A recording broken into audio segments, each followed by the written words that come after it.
Assalomu alaykum. Yana bir bor hammaga bugungi darsimizga xush kelibsizlar. Bugun sizlar bilan yangi bir mavzuda suhbat qilamiz. Bugungi o'tadigan mavzumiz farzandlik burchi mavzusida bo'ladi.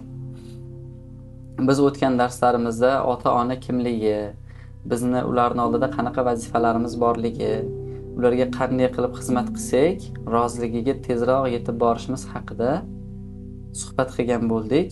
Bugun u suhbatning davomi sifatida farzandlik burchi deb nomladik. Bugun asosiy to'xtaladigan masalamiz aka-ukalar, opa-singillar, qarindosh-urug'lar, atrofdagi insonlar bilan munosabatlarga qaratilgan bo'ladi. Demak, bizni farzand sifatida ota-onamizni oldida o'ziga yarasha burchlarimiz bor. Aka-ukalarimizni, opa-singillarimizni, qarindoshlarimizni va atrofdagi insonlarni oldida ham ma'lum bir burchlarimiz bor, vazifalarimiz bor. O'z o'rnida ularga ham amal qilib ketadigan bo'lsak, bu haqiqatda juda go'zal ish bo'ladi. Haqiqatda siz ana shu go'zal bir farzandga aylanasiz. Go'zal axloqli, yaxshi bir farzand maqomida turasiz. Keling, avvalo o'zimizni oiladan boshlaymiz.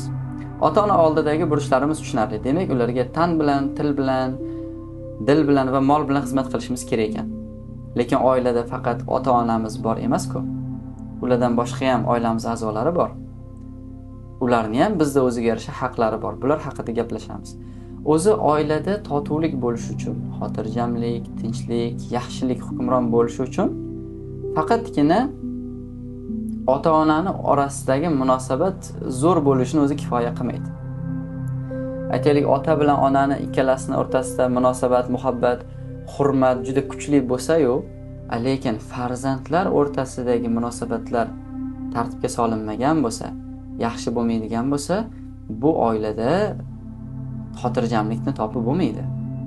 Aka-uka bir-biriga doim dushmanlik qilib tursa, uka ota-onaga doim shikoyat qilsa akani ustidan, aka doim ukaga zulm qiladigan bo'lsa, bu oilada sokinlikni, tinchlikni topishimiz qiyin bo'ladi.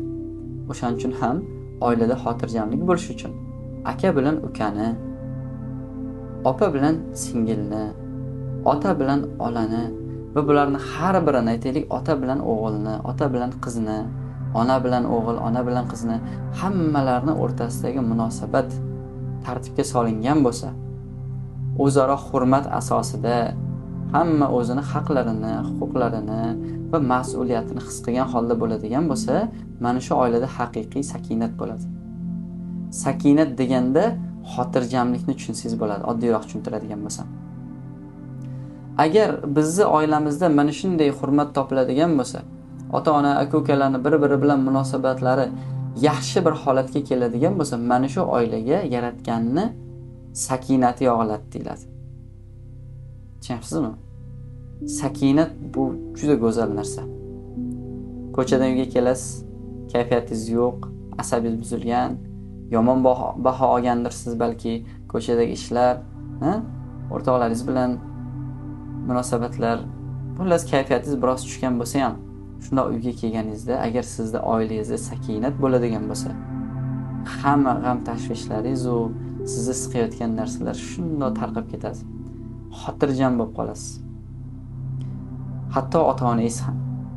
Shunday insonlar bor, ko'chadagi ishlarni tugatishi bilan darrov uyiga borgisi keladi.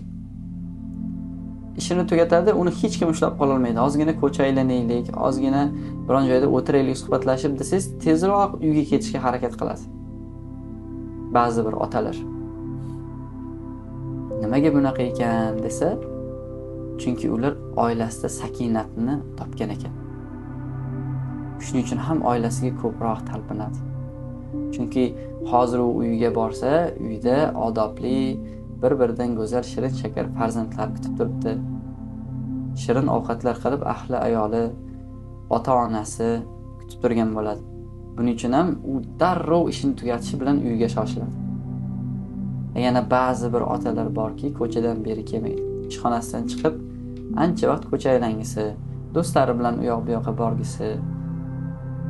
Demak, ba'zi holatlarda uyimizda sakinatni yo'qotib qo'yishimiz mana shunday oqibatlarga olib kelishi mumkin ekan. Bu bolalarda ham uchraydi. Ba'zi bir bolalar shuna maktabni tugatishi bilan uni chalg'ita olmaysiz, darhol uyiga ketishga harakat qiladi. Ba'zilar esa ko'cha aylanib, uyiga soat 1da dars tugagan bo'lsa ham kech bo'lganda kirib keladi, o'yinga berilib turib. Agar biz hozir aytiladigan gaplarga, aka-uka o'rtasidagi, opa-singil o'rtasidagi munosabatlar haqida gapiraman men, bularga amal qiladigan bo'lsak, siz ham Xudo xohlasa maktabdan chiqib darrov uyiga, uydan chiqib maktabga yuguradigan bir ajoyib insonlarga aylanasiz. Chunki oilaga sakinat kiradi bu ishlar qilinadigan bo'lsa. Bunga qanday erishiladi desa, demak, birinchi navbatda kichkina bolalar, ya'ni ukalar o'zidan kattalarni hurmat qilish kerak ekan. Xalqimizda ajoyib bir gap bor, bilasizlarki, kattalarga hurmat, kichiklarga izzat deyiladi. Mana shu narsaga juda chiroyli amal qilishni o'rganishimiz kerak. Ya'ni kichkinalar o'zidan kattalarni hurmat qilish deganda qanday holatlarda? Aytaylik, ularni aytganlarini qilasiz. Ularga hech bir o'rta ovozga gapirgandek gapirmaysiz. Doim yonlarida odob saqlab turasiz. Mana shu ularga nisbatan sizni ko'rsatgan hurmatingiz bo'ladi. Endi kattalar esa o'zidan kichkinalarga mehribon bo'lishlari kerak bo'lar ekan. Mana kichiklarga izzat deyishimizdan murod, kattalar o'zidan kichkinalarga mehribonlik qilsin. Ya'ni ularga shirin gaplar gapirsin, qiynalgan jihatlari bo'lsa ularga yordam bersin, qo'llab-quvvatlasin, tarafini olsin. Mana bu ishlar orqali o'zidan kichkinaga mehribonligini izhor qiladi. Endi ajoyib bir qoida bor, e'tibor qilasizlar. Agar siz kichkina bo'lsangiz va o'zingizdan kattalarni hurmatini joyiga qo'yadigan, yonida odob saqlaydigan bo'lsangiz, sizdan kichkinalar ham sizni oldingizda o'zini xuddi o'shanday tutadi. Sizdan kichkina bolalar, aytaylik, ukangiz yoki begona bolalar bo'lsa ham sizni oldingizga kelganda juda chiroyli odob saqlaydi, o'zini halim tutadi. Bunga nima sabab bo'ladi desa, siz o'sha kattalarga munosabatingiz. Ba'zi bolalarni ko'ramiz, o'zidan kichkinalar bilan o'rtoq bo'lib yuradi, o'rtoqdek gaplashib yuradi. Qani bu hurmat? Nimaga bemalol o'rtog'iga gapirgandek gapiryapti senga deyiladigan bo'lsa, sababi o'sha bolani o'zi ham o'zidan kattalariga hech qachon bir hurmat nazari bilan qaramagan. Hurmat qilmasak, hurmat topmaymiz. Ukalaringiz, singillaringiz sizni hurmat qilishini istasangiz, siz ham o'zingizdan kattalarni hurmat qilishingiz kerak. Endi kattalar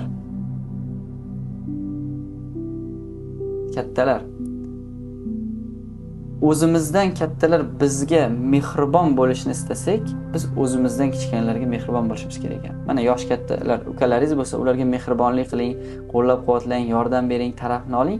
Shunda o'zingizdan kattalar sizga mehribon bo'lishadi. Demak, kimdir kattalardan mehr ko'rishni istasa, albatta o'zidan kichiklarga mehr bersin. Kimki o'zidan kichkinalar uni hurmat qilishni istasa, albatta o'zidan kattalarni hurmat qilsin. Oilada mana shu narsani juda chiroyli yo'lga qo'yib olish kerak. Ukalar, akalaringiz va opalaringizni hurmatini joyiga qo'ying, albatta ular sizga mehribonlik qilishadi. Hurmatli akalar, opalar, o'z ukalaringizni, singillaringizni mehribonlik qilib, doim qo'llab-quvvatlang. Shunda ular sizni hurmat qiladi. Bu narsa kerak, bu narsasiz iloji yo'q. Mana ma'lum bir davrlar bo'lgan, ota-onalar ba'zida bilmadim, balki zamonni aybdor qilamizmi bu joyda, bilmadim kimni aybdor qilishimiz kerak, lekin shu narsalarga, mana shu silay rahim degan narsalarga, aka-uka o'rtasidagi o'zaro hurmat degan narsalarga e'tibor qilinmagani uchun bugun aka-uka bo'la turib bir-biriga dushmanlik qilayotgan insonlar ko'paydi. Aka-uka bo'lib turib oddiy mol dunyo talashib, bir-biri bilan ur-sur qilib yurgan insonlar ko'paydi. Nimaga?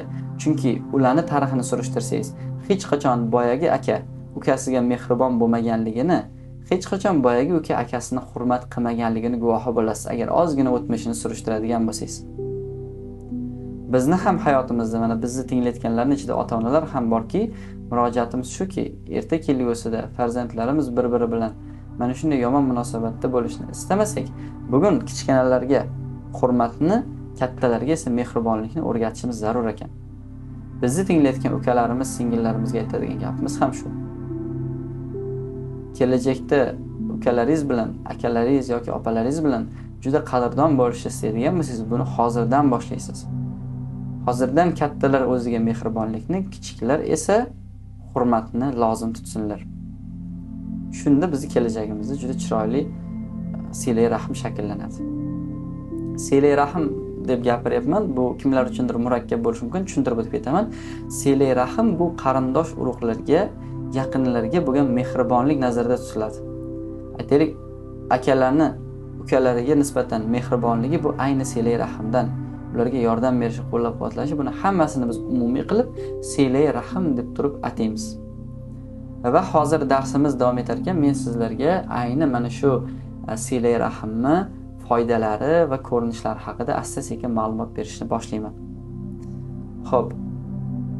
Bo'lmasam boshladik. Silay rahim nima va uni foydalari haqida gaplashamiz. Nimalarga tushunarli? Qarindosh urug'larga va opa-singillarga, aytaylik, eng yaqin qarindoshlarga nisbatan juda go'zal muomalada bo'lish, ularga yaxshilik qilishni biz tushunamiz. Agar biz shularni lozim tutadigan bo'lsak, hamma qarindoshlarimiz bilan muomalamiz yaxshi bo'lsa, bordi keldimiz zo'r bo'ladigan bo'lsa, bu bizga nimalar beradi? Birinchi navbatda bu bizning rizqimizni ko'paytiradi. Silay rahim qiluvchi insonlarni boylikdan hech qachon muammosi bo'lmaydi. Moliyaviy qiyinchilik unga kelmaydi. Chunki u silay rahim qilib turibdi. Agar bizda ham mana shu yaxshiliklar kelishni istasak, bunga amal qilaylik. Bu qanday qilamiz? Opalarimiz bor, turmushga chiqib ketgan, akalarimiz bor. Ularni holidan xabar olib turaylik. Ularning yoniga tez-tez borib turaylik. Mana yosh kattalarga ham men murojaat qilib aytaman. O'zi biz bekorga bu kursni boshida farzandlar bilan birga ota-onalar ham birga o'tirishini so'ramaganmiz. Siz farzandingizni o'qityapsiz, lekin onlayn bo'lgani uchun yonida nazoratchidek bo'lib o'zingiz o'tiring deganmiz. Buni sababi biz dars davomida ota-onalarga ko'p murojaat qilamiz. Mana aytaylik. Qachon oxirgi marta yaqinlarimizni shunchaki hech qanday bir sababsiz, hech qanday to'y hasham yoki tug'ilgan kunlarsiz shunchaki holidan xabar olish uchun ikkita non bo'lsa-da ko'tarib bordik. Ana shularni inobatga olib qo'yaylik. Mana akalar bo'lsa, turmushga chiqib ketgan singillari bo'lsa ichimizda hozir. O'sha singlisini yo jiyanlarindir holidan bir qachondir borib shunday bir quruq qo'l bilan bo'lsa ham, eshikni oldidan bo'lsa ham ko'rib bir og'iz hol-ahvol so'rab ketgan paytlarimiz bo'lyaptimi? Agar shu narsalarni o'zimizga odat qiladigan bo'lsak, bu bizni birinchi navbatda boy qiladi. Ya'ni rizqimizni ko'paytiradi. Ikkinchi olib keladigan foydasi umrni uzun va barakali qiladi. Silay rahim qiluvchi insonlarda umrida baraka bo'ladi. Baraka nima? Shu o'rinda barakaga to'xtalaylik. Barakani shunday tushunaylik. Baraka bu ilohiy bir ne'matni bir narsani ustida uzoq muddat turishini tushunsak bo'ladi. Aytaylik. Xo'p. Mana shu telefon. Mana shu telefon. Buni biz sotib olganmiz, ishlatyapmiz va bizga bu telefon 3 yil, 5 yil, 6 yildan beri xizmat qilyapti. Uzoq muddatdan beri xizmat qilyapti. Lekin bundan tashqari ham telefonlarimiz bor edi uyda. Ulardan nechtasi buzilib yo'q bo'lib ketaverdi, lekin mana u hali ham ishlayapti. Demak, bu mana shu telefonning ustiga tushgan barakadan dalolat qiladi. Uzoq muddat mana shu ishlab beryaptimi, xizmat qila olyaptimi? Sizni rozi qiladigan darajada bundagi barakadan bo'ladi bu. Yoki bo'lmasam, bu har narsada bo'ladi. Baraka umrda ham bo'lishi mumkin, baraka narsalarda ham bo'lishi mumkin. Misol uchun siz bilasiz, oilada 4-5 kishi yashasa, bir qop un olinadigan bo'lsa, bir oy yashashimizga yetadi deb olaylik. Balki yetar, balki yetmas. Endi bir qop yetadi deb oladigan bo'lsak, 30 kunga yetardi. Bir qop un olib kelinardi. Lekin dadangiz bu safar bozorga borib bir qop un olib keldilar. 30 kunga emas, 40 kun, 45 kunga yetdi. Demak, bu mahsulotga tushgan barakadan dalolat bo'ladi. Mahsulotning barakasidan bo'lyapti bu narsa. Endi bu baraka pulda bo'ladigan bo'lsa, har doim oddiy xarajatlarimizda, odatiy haftalik xarajatlarimizda aytaylik 300 ming, 400 ming pul ketardi odatiy. Lekin shu safar mana shu 300 ming, 400 ming pulimiz bizga biz ko'zlaganimizdan ko'ra ancha uzoqroq muddatga yetdi. Tushunyapsizmi? Yoki onangiz sizlarga pul berdi. Bolam, mana shu pulga borasan, pomidor, bodring, kartoshka olib kelasan. Siz o'sha pulni oldingizda, bordingiz, ayingiz o'lchab berganda sizga bodring ham oldingiz, pomidor ham oldingiz, kartoshka ham oldingiz, ortib qolganida piyoz bilan sabzi ham qo'shib oldingiz. Mana bu o'sha moliyaga turgan barakadan dalolat qiladi. Endi bu baraka umrda bo'lsa-chi, bunda qanaqa bo'ladi deyilsa,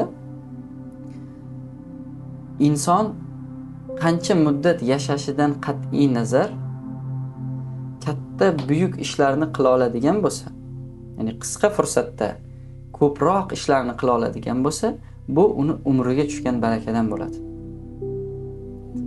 Tushunyapsizmi? Imom Buxoriy hazratlari o'zlari qisqa muddat yashagan bo'lsalar ham, ularni qilgan ishlari o qadar buyuk. Hozirgi zamonda o'rtacha bir odami shu ishlarni qaytadan qilaman desa, bilmadim, u balki 250, balki 300 yil umr ko'rish kerak. Bu ishlarni qilish uchun. Bir inson 300-400 yilda qilib bitira olmaydigan darajadagi katta ishlarni 50-60 yil ichida qo'ya olish, bu umrga tushgan barakadan bo'ladi. Imom Navaviy hazratlari 45 yil umr ko'rganlar. 45 yil. Lekin ular yozib qoldirgan kitoblarda o'zini hozir men sizlarga sanab beradigan bo'lsam, bu bitta darsimiz o'tib ketib qoladi. Tushunyapsizmi? 45 yillik ularni qilgan ishlarini, ular ham bola bo'lgan, ularning yoshlik chog'lari bo'lgan, lekin ayni 45 yoshida vafot etgan bo'lsa, o'shangacha qilgan ishlarini hozir bir inson qaytadan qilmoqchi bo'lsa, bilmadim, u 200 yil menimcha kamlik qilsa kerak.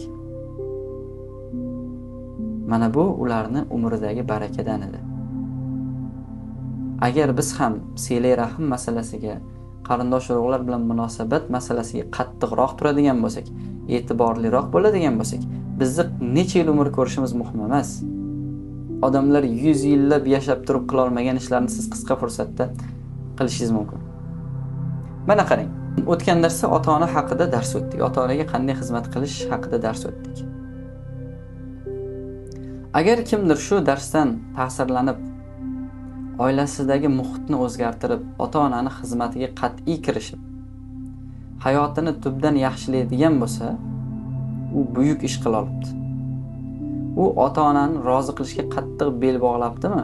Buni bilingki, shunday odamlar bor, 50 ga kirib ham, 60 ga kirib ham hali bu narsani anglamagan insonlar bor. Endi kimdir buni 9 yoshida, kimdir 10-12 yoshida anglab qo'ydimi? Bu unga berilgan yaxshilik, bu unga berilgan barakadan. Endi odamlar yillar davomida 30 yil, 40 yil umr ko'rib anglay olmayotgan narsani biz 45 daqiqalik darsda anglab qo'yadigan bo'lsak, bu bizning vaqtimizga kirgan baraka. Tushunyapsizmi? Mana bu umrga kirgan barakaga bitta kichkinagina misol aytyapman men. Odamlar yillarga o'zlashtira olmayotgan narsasini bitta darsning o'zida o'zlashtirib, unga amal qilib hayotingizni o'zgartira oladigan bo'lsangiz, mana shu sizdagi barakadan. Tushunyapsizmi? Bu barakalarni ko'paytirishimiz kerak. Endi nima qilsak keladi bu baraka bizga? O'z-o'zidan keladimi? Silay rahimga mahkam turilsa, qarindosh urug'larga juda yaxshi muomala qilinsa, bunga aka-uka, opa-singil, ota-ona, amma xola, tog'alar bularni ham kiritsak bo'laveradi. Mana shular bilan o'rtadagi aloqalarni juda mustahkam qilib tiklab turadigan bo'lsak, mana shu umrimizga, rizqimizga baraka kirib kelaverar ekan. Bo'ldimi shumi? Yoki yana bormi? Silay rahim qilsak faqat shular xolosmi desa yo'q. Yana silay rahim qiluvchilarga bundan tashqari ham oliy mukofotlar va'da qilingan. Bularda yana bittasi atrofdagi insonlarni adovatini ketkazadi. Adovat deganda nimani tushunamiz? Dushmanlik kayfiyati. Biz bu hayotda yashayapmizmi? O'ziga yarasha bizga dushmanlik qiladigan, bizni ko'ra olmaydigan va yoki bizga yomonlik qilish istagidagi insonlar doim bor.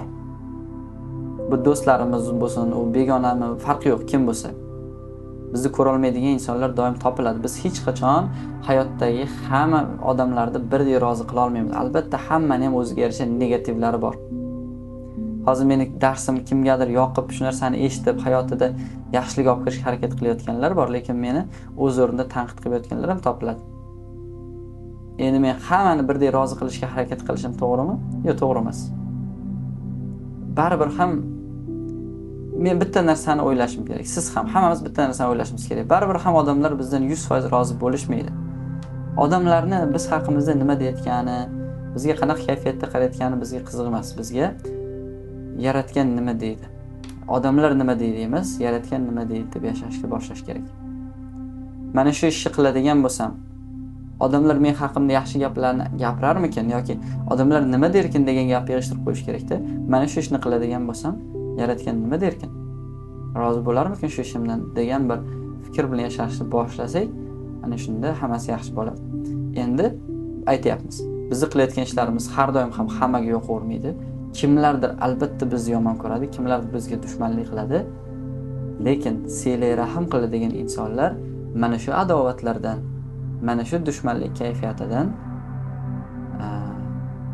omonda bo'lishar ekan. Chunki silay rahim qilishni yaratgan bizga buyuryaptimi?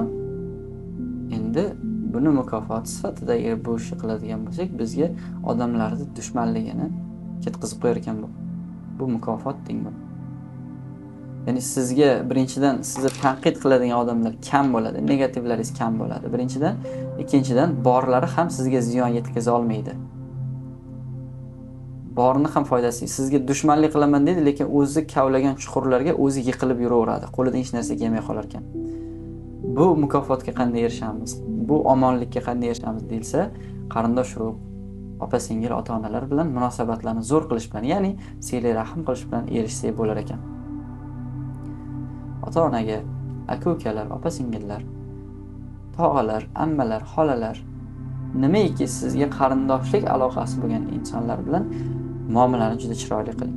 Ularni hollaridan xabar olib turing. Imkon qadar qo'lingizdan kelguncha yordam bering, haqlariga duolar qiling. Mana shu orqali silay rahimni tiklang. Bir o'tirib o'ylab ko'raylik. Qaysi qarindoshlarimiz bilan aloqalar asta-sekin yo'qolib boryapti? Ba'zilari bilan bordi-keldimiz juda kuchli bo'lishi mumkin. Har hafta, har oyda ko'rishib turishimiz, uchrashib turishimiz mumkin. Lekin shunday insonlar borki, ancha-muncha uzoqlashib qolganlarimiz bor. Ana shu anchadan beri xabar olmaganingiz yoki u kelmagan yoki siz bormagan qarindoshlaringiz bo'lsa, bir qadar ro'yxatini tuzib,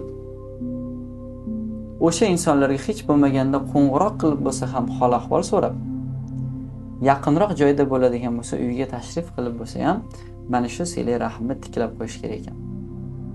Shunda hozir biz sanab o'tgan 4 ta yaxshilik bizda mukammal bo'ladi, Xudo xohlasa, va bundan tashqari ham juda ko'p yaxshiliklar bilan siylanishimiz mumkin bo'lar ekan.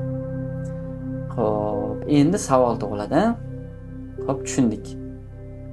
Biz qarindosh urug'larga yaxshi munosabat qiladigan bo'lsak, rizqimiz keng bo'lar ekan, umrimiz barakali bo'lar ekan, odamlar adovat qila olmas ekan, yaratgan rozi bo'lar ekan. Lekin nima ishlar qilsak bo'ladi?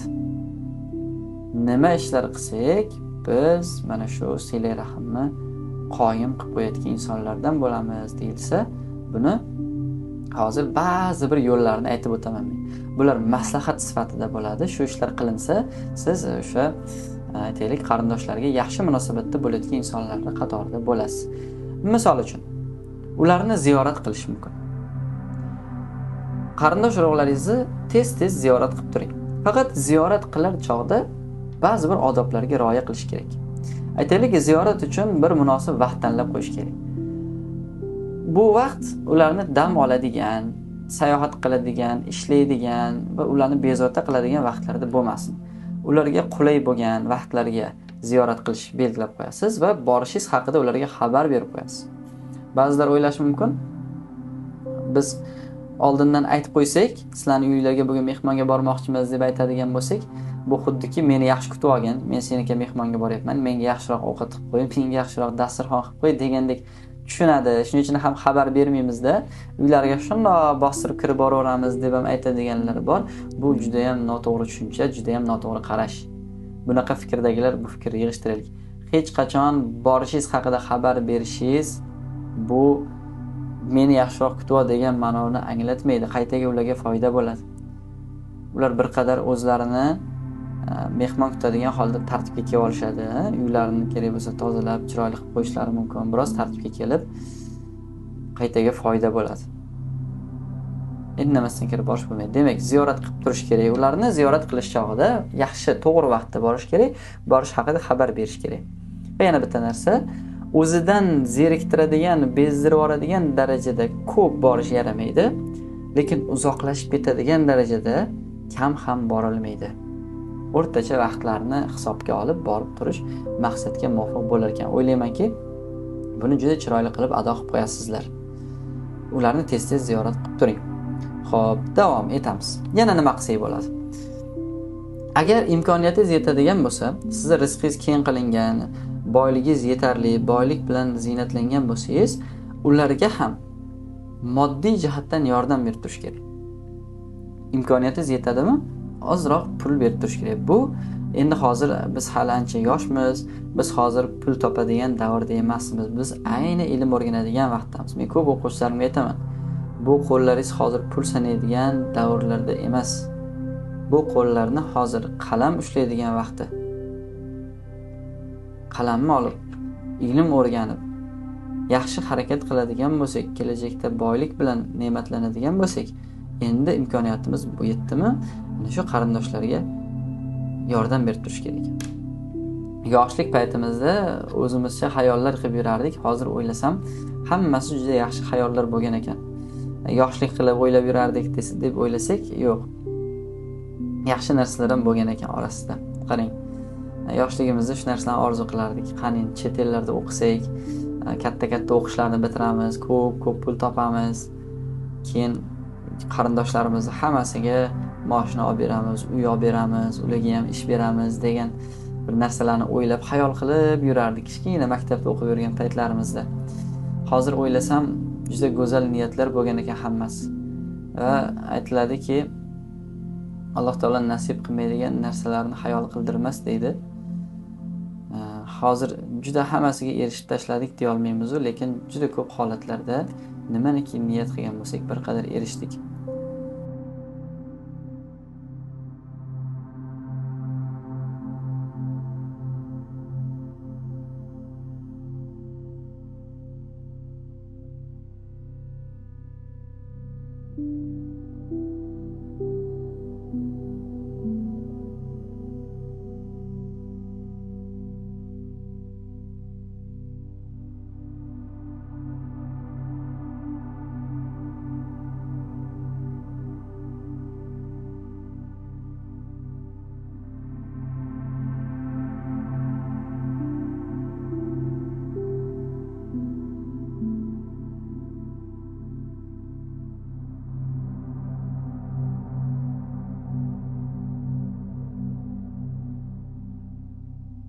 Bir vazifa sifatida qabul qiling. Yaqin o'rtada suhbatlashmaganingiz yoki xabar olmaganingiz yaqinlaringiz bo'lsa, o'ylab ko'rib hech bo'lmaganda bir marta qo'ng'iroq qilib suhbatlashib qo'ying. Kimdir turmushga chiqib ketgan opchasi bor yoki oilali bo'lib alohida uy qurib chiqqan akalari bo'lishi mumkin. Yaqinroq joyda yashaydigan tog'asi, xolasi bo'lishi mumkin. Ota-onangiz sizga kunlik beradigan o'sha maktabga olib ketadigan pulingizdan ozgina jamg'arib borsangiz ham 3-4 kun ichida 10-15 ming so'm pul yig'ilib qoladi.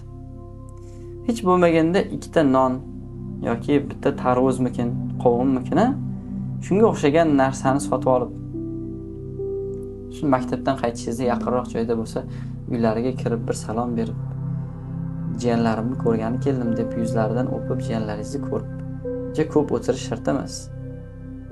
Eshikni oldidan ko'rib bo'lsa ham 5-10 daqiqa kirib, ularni ziyorat qilib qaytilinsa, ana shu go'zal ish bo'ladi. Shuni qilib ko'ring. Natijasini ko'rasiz. Sizlarga bo'lgan voqeani aytib beraman. Shogirdlarimizni har xil holatga solib ko'rardik. Hayotda qiyinchilikka uchragan paytda sinib qolmasligi uchun bir topshiriq berardik. Bozorga borib, mehnat qilib pul topishni topshiriq qilib berardik. Qimor o'ynamaysizlar, o'g'irlik qilmaysizlar, mehnat qilib pul topasizlar deganimda bir o'quvchimiz bozorda chillaga yordam berib, yuk tashib boshqa qilib 5 ming so'm pul ishlab ketdi. 10-sinfmikin, 9-sinfmikin o'quvchimiz. O'sha pulga ikkita non oldirib uylariga jo'natganimizda, u yigitchani ota-onalari Rossiyada edi, buvisi bilan birga turardi. Buvisini oldiga ikkita nonni olib borib, "Buvijon, o'zim topgan pulimga uyga non olib keldim" deganda, boyagi bu xabarni onalariga yetkazgan o'quvchimizni. Keyin o'quvchining onalari menga yozyaptilar. Buvilar tashagan audioni menga jo'natdilar-da, juda ko'p rahmat aytdilar. Audioni eshitib ko'rsam, "Buvijon, kelinidan hol ahvol so'raganda, bugun o'g'ling o'qishga borib keldi, ustozlari bilan amaliyotga chiqishibdi, pul topishibdi o'zlari, shunga 2 ta non olib kelibdi degan joydan boshlab yig'lagan, audioni oxirigacha yig'lagan boyagi buvijon. Men eshitib o'zim ta'sirlanib ketdim. Nimaga bunaqa bo'ldi desangiz, odamlar bugun yoshi bir joyga borib ham hatto uyiga bitta non ko'tarib kelmaydigan insonlar bor.